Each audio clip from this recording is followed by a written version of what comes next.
Next! Ay, hello po. Anong kukunin mo? Ay, valid ID po sana. Sige, pengen ID. Ay, wala pa po akong valid ID. Kuha pa lang po sana ako ngayon. Ay, paano ko nabibigyan ng valid ID kung wala ka pang ID? Ay, paano po ba pwedeng gawin? Umalis na lang.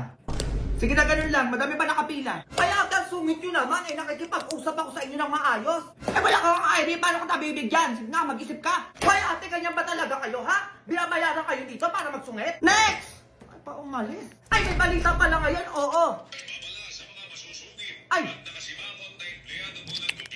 Oh! Ay! Narinig mo yan, te, masuspindi o di kaya matanggal sa trabaho. Eh, paano ba yan, te? Ang sungit mo ngayon. Ay, anong gagawin natin ngayon yan?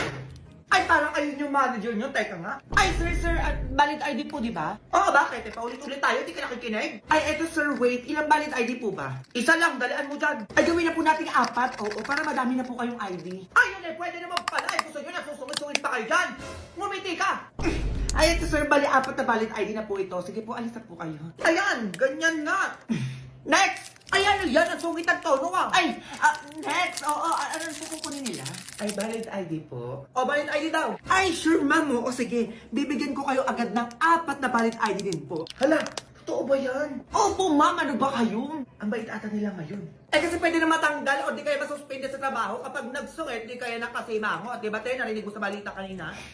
Umayos kayo dyan, ha? Sinasabi ko sa inyo. Ngumiti ka ba?